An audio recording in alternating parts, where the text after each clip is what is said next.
Bom dia aos estudantes do curso de Tecnologia, do técnico matutino e do tecnólogo. Hoje nós vamos dar continuidade ao estudo da Lei 12.965, que trata do Marco Civil da Internet. Tá? Nós estamos trabalhando, hoje pretendo trabalhar, com o artigo 3º e 4º. O artigo 3º, gente, ele é muito importante porque ele fala sobre os princípios.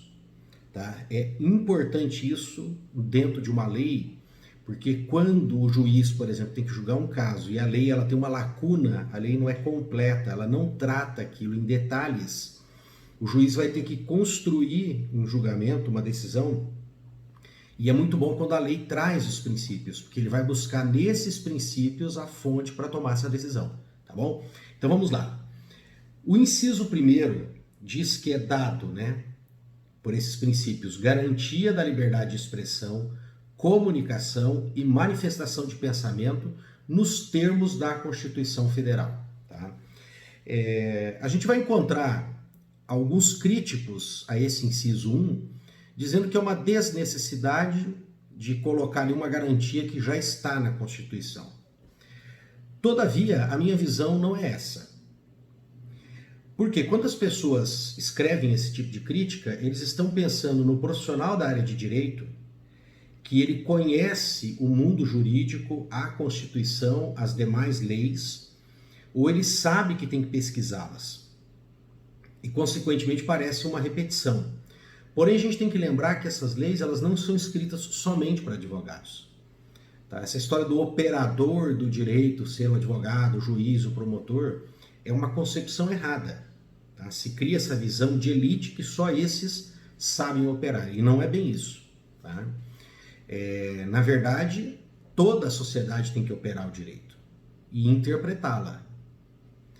Evidente que, em alguns casos, ali na aplicação, quando você vai construir uma peça, quando você vai construir um parecer, vai tomar uma decisão, nós precisamos de pessoas com atribuições legais para aquilo, que tenham passado por algum tipo de avaliação e que, inclusive, caso ocorra alguma coisa de errado, com aquela sentença, com aquela decisão ou com aquele parecer, ele tenha uma responsabilidade sobre aquilo.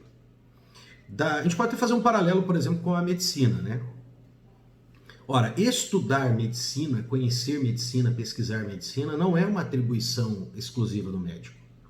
Aliás, pode fazer isso o químico, o físico, o engenheiro, o biólogo, o zootecnista, o veterinário. Muita gente pode atuar na pesquisa de medicina. Porém, entretanto, para atuar como médico, para atender, fazer uma consulta, um diagnóstico, receita de medicamento, aí você precisa passar por um treinamento específico para isso. E você, inclusive, vai se comprometer, legalmente, a assumir as responsabilidades desse teu trabalho. Então, veja bem, o conhecimento da medicina é universal para qualquer um, para o filósofo, para o matemático que queira atuar nessa área. Porém, o exercício não. Então, da mesma forma aqui, quando a gente fala de leis, elas são escritas para todos. Inclusive, o profissional de informática vai utilizar muito dessa lei, ele vai ler isso, ele tem que conhecer isso. Daí a validade desse inciso 1º, porque já reforça para aquele que é leigo, que não tem essa visão, leigo que eu digo na área jurídica, que não tem essa visão total, ampla, que quando ele lê a lei, ele já sabe que está ali preservado o direito de expressão, de comunicação, de manifestação do pensamento. E que isso está garantido aonde? Na Constituição. Também uma interpretação de que há aqui um segundo interesse, em colocar essa garantia desse direito fundamental. Eu vejo que não, porque já está escrito que é nos termos da Constituição. Então você não pode fugir disso. Se há alguma restrição aí a esse direito, então ela já vai estar direto na Constituição? Eu creio que não. Lembrando também, gente, que da mesma forma que nós temos um direito à nossa liberdade de nos expressarmos, também nós temos a obrigação de respeitar o direito ao quê? À privacidade de cada um, à vida íntima de cada um. Tá? Daí a gente vai ler ali o inciso 2 e o inciso 3, que são importantes.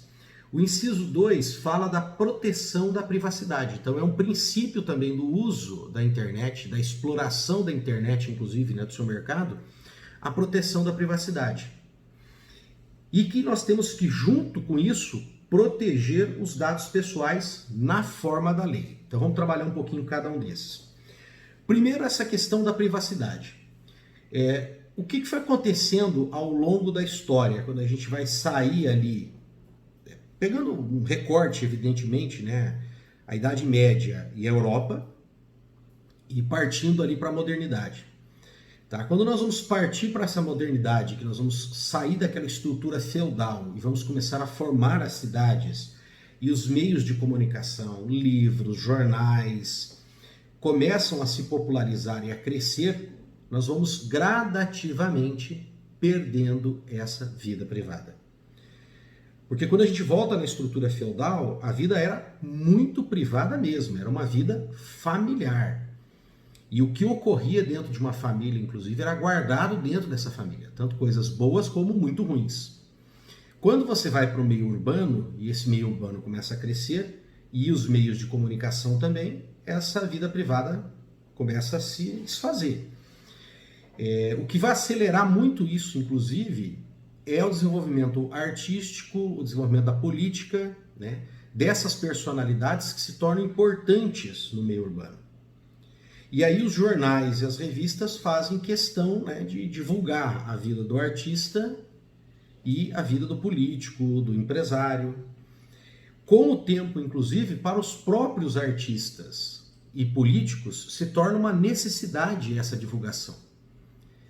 E cai naquela história, né? Falem bem ou falem mal, mas falem de mim, que a pessoa vai se tornando conhecida.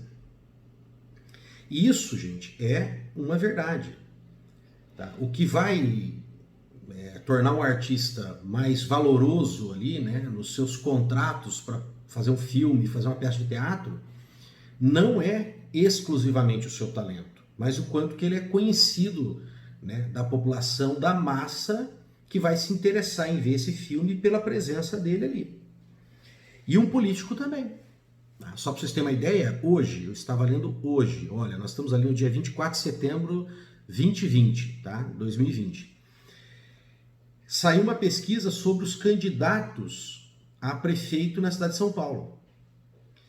E a gente percebe claramente uma relação entre aquele que tem a preferência dos eleitores nesse momento agora, depois isso pode mudar.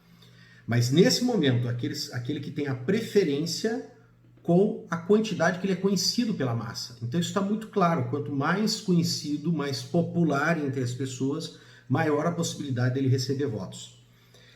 E isso foi se desenvolvendo muito, chegou um ponto que também as pessoas tornar a vida de celebridades conhecidas que virou uma fonte de renda isso. E passou-se então a desrespeitar e muito essa vida privada. E agora, mais recentemente, nós tivemos o advento do quê? Dos instrumentos móveis, né? Dos celulares, dos smartphones e da internet. E aí essa vida privada começou a ser invadida não só das celebridades, dos políticos conhecidos ou dos artistas, que esses já estavam até se expondo propositalmente, como eu disse, para ganhar visibilidade, tornar o seu trabalho artístico mais conhecido ou conseguir mais votos numa eleição. Passaram a invadir também a vida de outras pessoas. Desde pessoas comuns até pessoas importantes, mas que gostariam que a sua vida privada não fosse invadida. Vou citar aqui dois casos bem recentes. Um funcionário de uma farmácia que resolveu jogar água numa pessoa que estava dormindo na calçada, provavelmente um morador de rua, e resolveu filmar isso, pediu para alguém registrar isso, porque ele quis colocar na rede, porque ele achou muito engraçado aquilo. Resultado, né? Aquilo teve uma repercussão muito negativa e ele foi demitido. Óbvio que ele tomou a iniciativa de fazer isso, né? Pediu para filmarem e tal, mas vocês percebem como que isso vai invadindo a vida das pessoas. O outro caso foi do tal desembargador lá de São Paulo, que pelo que se registra dos próprios colegas, é uma pessoa, né, arrogante até mesmo entre os desembargadores. E que tem relatos de outros casos dessa arrogância, dessa prepotência, né, em achar que aquele cargo ali de desembargador o tornou uma pessoa especial em relação às outras e mais importante. E aí ele foi filmado naquela questão da máscara, né? E vocês perceberam o resultado disso, né? Nem tanto pela pressão que teve no momento pelo Poder Judicial ou pelo Conselho Nacional de Justiça, mas pela pressão das redes sociais, né? Provavelmente ele vai se tornar uma pessoa que não pode sair na rua, que vai ser execrado. E fez com que ele pedisse desculpas, né? E o caso dele está sendo levado adiante. Mas por que a justiça se mobilizou agora, sendo que há relatos de outros casos, de outros momentos da vida dele?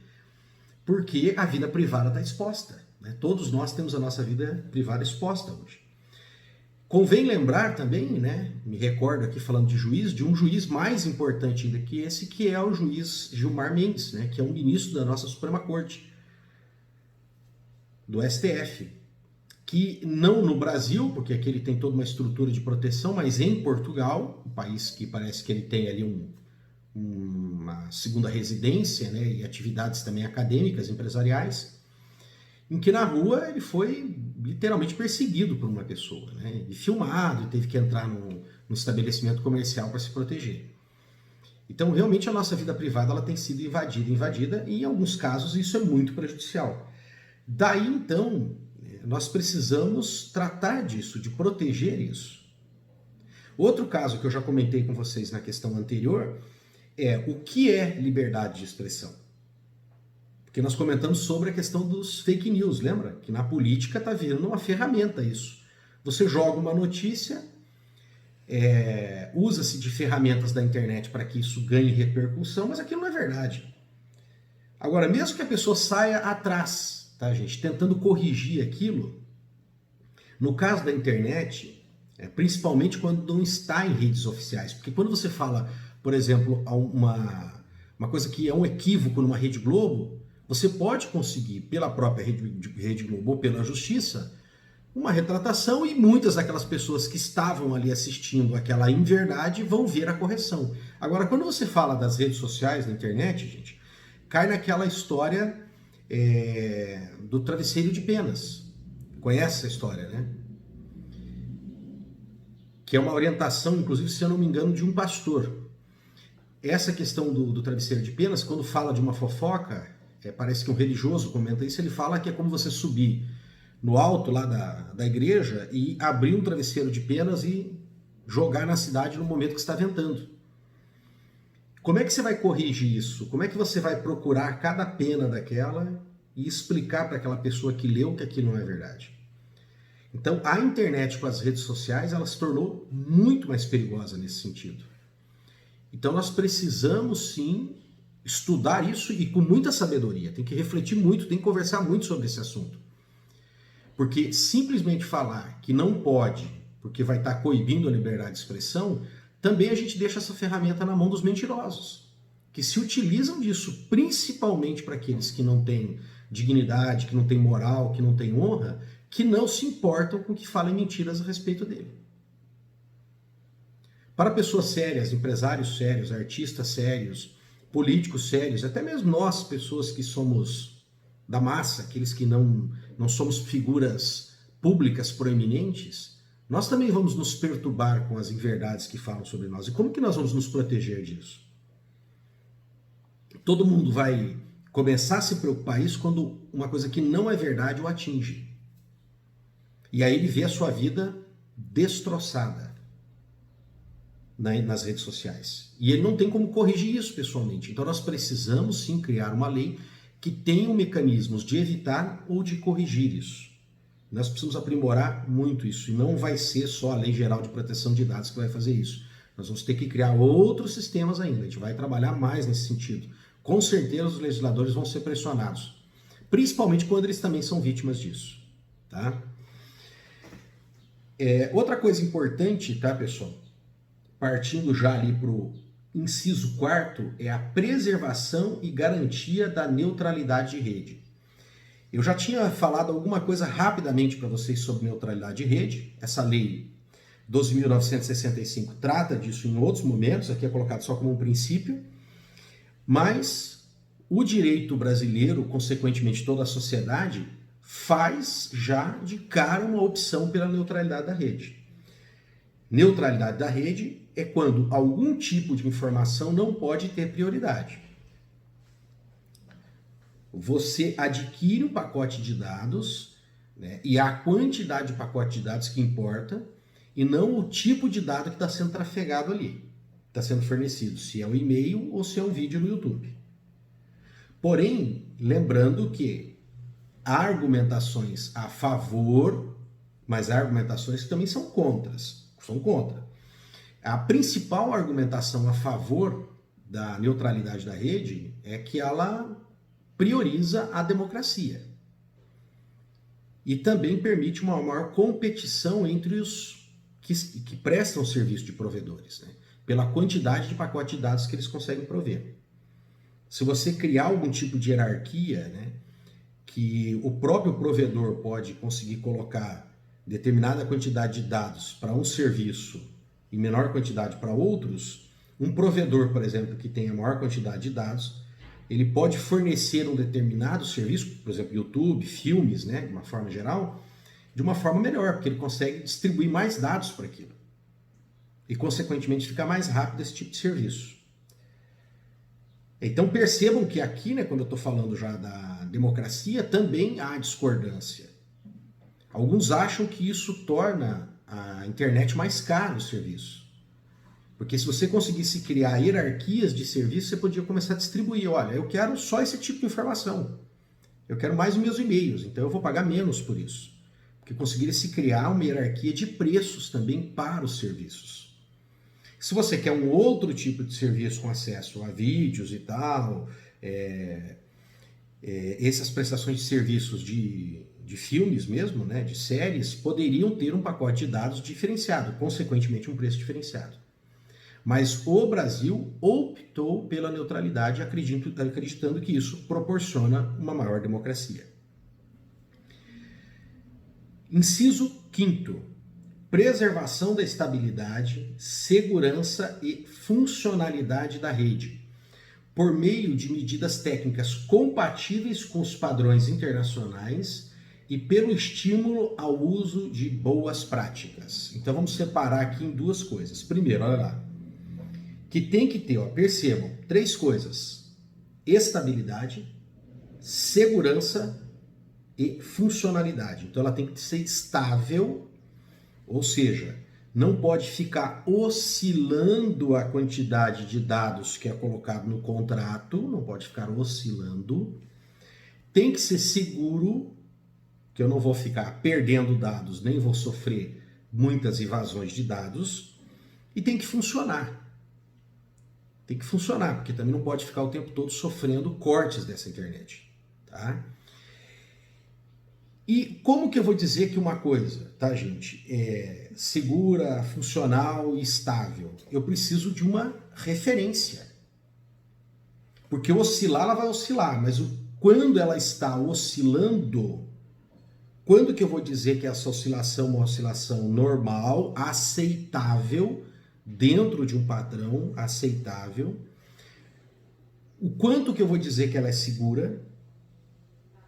E acreditar que ela é sem problemas, que não tem defeito, que não tem queda, isso também não existe. Vai ter queda. Então, como que eu vou dizer que ela está dentro de uma faixa de aceitabilidade? Por quê? Totalmente estável, totalmente segura e totalmente funcional não vai existir. Então, eu preciso de um padrão de aceitabilidade dessa variação que vai ter. Para isso, gente, para que o Brasil consiga se comunicar com o mundo e seja aceitável de realizar negócios no Brasil, a internet no Brasil seja aceitável, nós vamos colocar então padrões internacionais, tá? Eu vou ler para vocês aqui rapidamente uma pequena lista, tá? Essa lista pode ser encontrada também na internet, tá? Os principais elementos dessa lista, tá, pessoal? é daquele padrão ISO, que é um padrão, né, de padronização internacional. Aliás, é uma organização internacional de estandarização ou padronização, né, mais do nosso português. E o que nós vamos encontrar ali? Nós vamos encontrar a 27001 e 27002, que fala da segurança da informação. A ISO 31000, que fala da gestão de risco. Agora está sendo desenvolvido a ISO 30141 para a internet das coisas, que é um prato cheio de desenvolvimento. Então, da mesma forma que nós vamos ter ali os profissionais que vão se especializar em internet das coisas, e isso eu já tenho comentado com vocês, que é uma grande possibilidade de trabalho. Lembre-se vocês que o meu colegiado é o de agronegócio, então a minha visão evidentemente é mais focada para o desenvolvimento de tecnologia no agronegócio. E eu cito aqui alguns casos para vocês de tecnologia das coisas que precisam ser desenvolvidas. Precisam, não tem, é um mercado que está aí aberto, escancarado. Um deles, eu já falei para vocês das grandes operações, colheita de cana, por exemplo, colheita de soja, plantio, os controles de dados, né, de umidade, de chuva, de fertilidade de solo, esses mapeamentos, para aí depois interagir, né, o sistema geográfico de informação, para interagir com as máquinas que estão semeando, adubando, preparando o solo, né, os sistemas de irrigação que precisam conversar também. E mostrei o caso das pequenas propriedades, né, aquelas culturas de trato intensivo. Eu mostrei aqui um vídeo, que esse eu deixei aberto, inclusive, à comunidade, de uma visita numa propriedade em Lovat, um distrito aqui de Umuarama, onde está lá sendo criada uma propriedade modelo. E eu falei para vocês que a pessoa que está desenvolvendo ali é uma pessoa adepta à tecnologia, ele quer essas informações. Essas informações para a produção de morango, de tomate, de maracujá e de carneiro. Eu comentei só para vocês terem uma ideia, todo o pasto dele está sendo irrigado. Não é uma propriedade grande, mas é uma propriedade intensiva, que investe em tecnologia. Porém, além, pessoal, daquele profissional que vai se especializar em plantar isso, nós vamos ter também um profissional que vai atuar justamente com o quê? Ele vai se especializar em implantar essa ISO 30141. Por exemplo, usinas de álcool, grandes produtores de semente de soja, exportadores de soja orgânico. Então pensa nisso aí. Depois que você terminar o curso aqui, você pode fazer um curso sobre essa ISO 30141 e se tornar um especialista em implantá-la. Vamos lá, tem mais. A ISO 38500. Princípios para avaliar, gerenciar e monitorar TI. A ISO 22301, né? Continuidade de negócios. ISO 20000, gerenciamento de serviços de TI. ISO 9001, que é a clássica, que é a gestão de qualidade.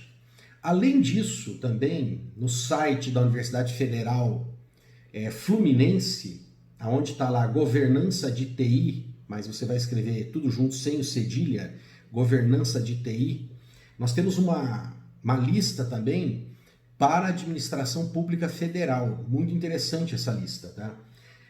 Pois ele vai falar de guias, ele vai sugerir guias aqui de governança, né, para TI, para implantação de TI. Tá? Também nós temos aí listas que falam sobre quais equipamentos, né, podem ser comprados quando, por exemplo, se faz uma licitação, quais as exigências dos equipamentos de TI para torná-los mais sustentáveis e mais seguros. Tá? Então vamos lá.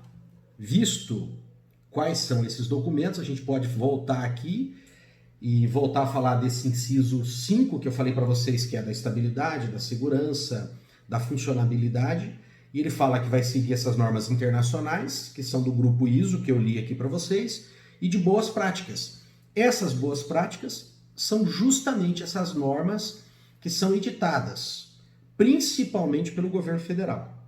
Tá? Então, boas práticas na administração pública federal, essa lista que eu citei lá do site da Universidade Federal Fluminense. O inciso 6 responsabilização dos agentes de acordo com as suas atividades nos termos da lei. Então, dependendo do tipo de serviço que você presta, você vai se responsabilizar por aquilo. Evidentemente que podem ter 2 ou 3 responsáveis quando os serviços são subsidiários. Tá? 7º, preservação da natureza participativa da rede. O 7º e o 8º eu vou ler juntos porque eles vão atuar em conjunto. Então, preservação da natureza participativa da rede. 8º, liberdade dos modelos de negócios promovidos na internet, desde que não conflitem com os demais princípios estabelecidos nesta lei. Então, quando a gente fala, tá, pessoal, de preservação da natureza participativa da rede, significa que o que for produzido num aplicativo, num programa de computador, ele deve ser compatível com outros. Né? Por exemplo, quando você tem ali os sistemas operacionais, os softwares de edição, que eles possam conversar entre si quando tem uma aplicação direta dentro da rede. Tá? Para que não fique ali um domínio de mercado, não crie mecanismos de controle de mercado. Quanto aos negócios, é o princípio da bilateralidade. Por que isso? Por que eles têm que ser bilaterais? Porque diferente dos serviços de televisão, de rádio, onde você, consumidor, só recebia aquilo passivamente, agora você é um agente ativo. Porque você pode receber, você pode trabalhar com esses dados e você também é um provedor de dados, de conteúdo. Os famosos YouTubers, eles recebem informações, eles leem, produzem as suas interpretações e colocam na rede. Antes você ficava refém de quem? Dos jornalistas, questões políticas, econômicas, por exemplo, dos jornalistas que trabalham em jornais políticos, em redes de televisão, em rádio, e a interpretação deles. Hoje não. Você pode buscar, inclusive, aquele que lhe dá a interpretação segundo a sua preferência ideológica. Não que eu ache isso saudável, vou buscar só alguém que pensa como eu, mas é uma opção que você tem. A internet lhe dá essa liberdade. Ou de, pelo menos, ver em meios públicos alguém que tem a mesma ideologia que você, também fazendo a interpretação daquelas mesmas notícias, daqueles mesmos eventos políticos e econômicos. Por fim, ele tem um parágrafo, esse artigo 3º. Os princípios expressos nessa lei não excluem outros previstos no ordenamento jurídico pátrio relacionados à matéria ou nos tratados internacionais que a República Federativa do Brasil seja parte ou possa vir a fazer. Então, ele torna esse artigo, repetindo, o que é o artigo? Os princípios, aquelas regras mais gerais que vão reger toda a interpretação, inclusive, dessa própria lei e dos fatos que sejam trazidos à justiça para serem analisados e sentenciados. Então, ele deixa aberto, porque outros podem ser incluídos. Por exemplo, a Lei Geral de Proteção de Dados e também os tratados que o Brasil possa assinar. Nós temos aí o tratado comercial, né, entre Mercosul e União Europeia. Ora, pode originar isso daí algum tipo de tratado relacionado à segurança de dados, de informações. Ele pode ser um tratado só entre esses blocos, pode ser um tratado só aqui do Mercosul, né, e entre Mercosul e União Europeia, ou envolver outros. E aí ele pode ser, então, utilizado, os princípios que lá forem colocados podem ser anexados aqui, fazerem parte, né, também da interpretação dessa lei. Tá bom? Vamos, para finalizar aqui, o artigo 4º, comentar ele de uma forma mais rápida. Tá? Artigo 4º.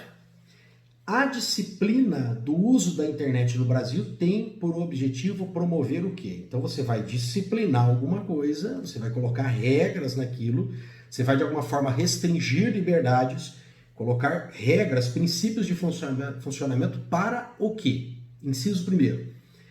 Do direito do acesso à internet a todos. Então, quando ele fala lá, por exemplo, da neutralidade, lembra que foi uma opção que foi feita? Que essa internet ela tem que ser segura, ela tem que ser funcional, ela tem que ser estável. Então, é para garantir o acesso de todos e um acesso que seja relativamente democrático. Segundo, do acesso à informação, ao conhecimento e à participação na vida cultural e na condução dos assuntos públicos. Então, é o que eu comentei com vocês. Tendo essa neutralidade, tá, gente? E essa universalidade, vamos pensar assim, da prestação do serviço, as pessoas vão ter direito à informação, facilita, né? Informação, por exemplo, como eu disse para vocês, pessoas comentando as notícias não só com a linha ideológica do editorial X ou Y, mas de uma forma mais livre. E que o próprio repórter, inclusive, possa mudar. Porque é o seguinte, no caso, por exemplo, né, de um político, um governador, um prefeito, o próprio presidente, ele é eleito com um discurso e ele tem apoio de um determinado jornalista, um comentarista político. Quando ele muda de posição, quando ele já está no exercício do governo, dependendo do jornal, esse comentarista político não poderia mudar sua opinião, porque ele poderia ser demitido. Hoje não. Se ele é independente, se ele é um comentarista nas redes sociais, ele pode falar, até determinado momento eu estava de acordo, a partir de agora não estou mais. Então ele tem essa liberdade de mudar de opinião. Isso também é rico. Então conhecimento, participação. Por quê? Porque ele pode opinar. Essa participação que estão começando a abrir agora, mas nós estamos bem no comecinho, que é opinar sobre a formação, né, dos projetos de lei. O que o brasileiro quer com isso? Eu já falei para vocês em outros vídeos que isso tinha que ser intensificado e muito. Por quê? Porque nós vamos diminuindo esse poder de barganha que o político tem, o deputado, especialmente o deputado federal, o senador, e ele se torna, então, realmente um representante da vontade popular, porque ele vai ter que ouvir mais as pessoas. Muitos políticos, esses antigos coronéis aí, esses donos de partido, eles vivem lutando para evitar esse tipo de pesquisa junto à opinião pública dos projetos de lei. Porque ele aí continua com essa moeda de troca que é o voto dele na hora de aprovar. Tá? Então é importante a gente mudar isso, tá? Essa participação. Também as facilidades dos serviços públicos, né? Hoje, carteira de motorista, né, que você faz e 24 horas depois você já tem acesso a ela. Tá? Vida cultural, música, informações, livros, bibliotecas, pesquisas históricas, que antes uma pessoa só poderia fazer em grandes centros de pesquisa com altíssimo investimento, hoje ele faz da sua internet em casa. Terceiro, da inovação e do fomento à ampla difusão de novas tecnologias, modelos de uso e acesso. Então, quando eu falei para vocês que quando a internet ela é neutra, tá? Ela vai ter, de preferência, esses códigos abertos, ela vai permitir uma maior concorrência, consequentemente, isso acelera esse processo de competição e desenvolvimento da própria internet. Quarto, da adesão a padrões tecnológicos abertos que permite a comunicação, a acessibilidade e a interoperabilidade entre aplicações e bases de dados, assunto que eu já comentei nos dois anteriores, né? Como eu falei para vocês, os sistemas operacionais, as plataformas, né? Por exemplo, hoje, um caso aqui que é interessante, o banco, né? Os bancos, eles estão, talvez poderiam até explorar mais isso, na minha opinião, talvez estejam explorando pouco, né? Eles estão permitindo que você crie ferramentas de gestão da sua vida financeira. Por quê? Quanto mais você paga pelo cartão de crédito, mais fácil fica você baixar aquilo, por exemplo, numa planilha de Excel e fazer os seus controles e as suas previsões, as suas projeções em casa.